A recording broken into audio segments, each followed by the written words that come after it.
Hello! In today's Archaeoscoop, my top 3 headlines are as follows.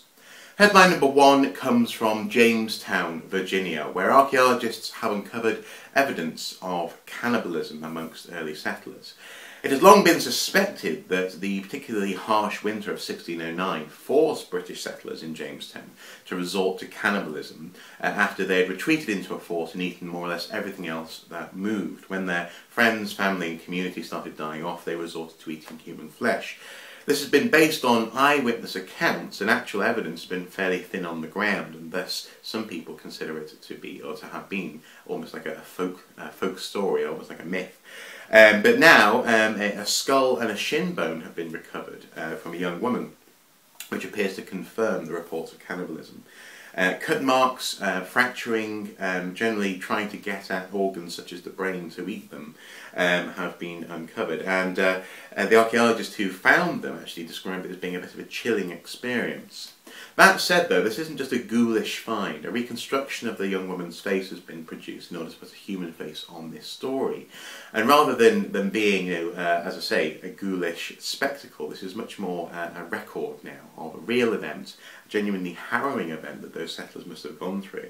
And it confirms that the eyewitnesses weren't exaggerating. So for more on that story, check out headline number 1. Headline number 2 comes from the Vatican, where a fresco has been undergoing a restoration. The fresco called Resurrection by the artist, and I'm sorry about this pronunciation, Pinturicchio, in the Hall of Mysteries. I quite like that place. I'd love to go there, actually. It sounds really exciting. Although maybe it won't be as exciting as it sounds. The Hall of Mysteries.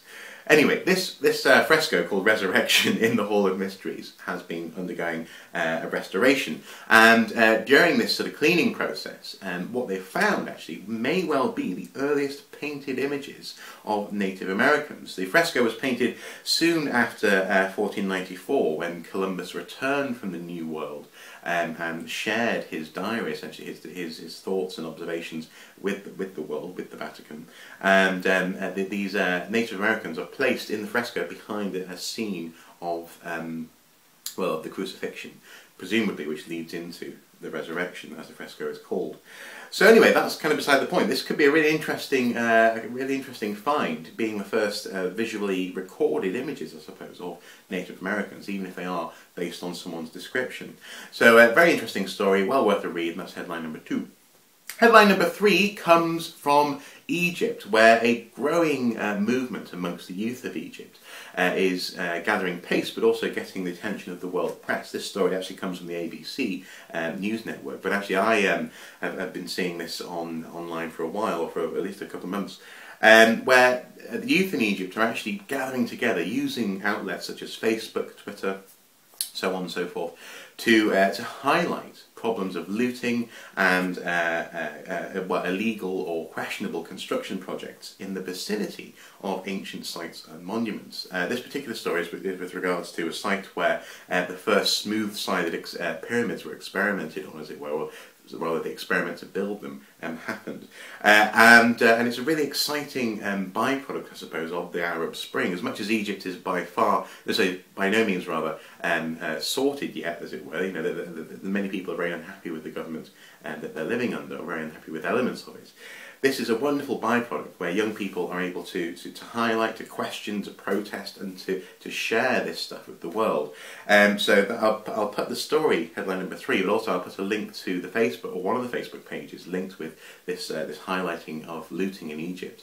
Well worth following, well worth keeping an eye on, and also well worth supporting, actually. It's an admirable move, actually. The people taking ownership, control and care of their own heritage.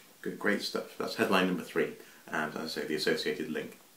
So there you go. Those are my top 3 headlines of the day. Along with all the other news stories from the past few days, can be found in the information bar below. Just have a look.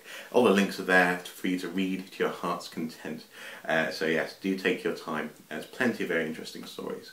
I'm also happy to say that yesterday, I think I finished the 3-minute Linda Swan Gospels film, I think. I'm yet to actually get feedback on whether or not they're entirely happy with the result. I'm very happy with it, and as soon as I can I'll be sharing it with you guys via YouTube, so you should be able to see it in the not too distant future.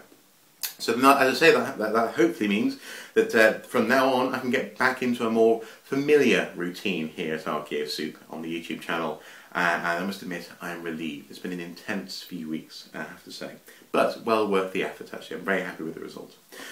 So with that in mind, I'm going to go and, what am I doing? Oh, that's it, yes, I'm hoovering today. Got to catch up on chores. So I'm going to go and do that. You read the news stories, and until next time, take care and bye bye.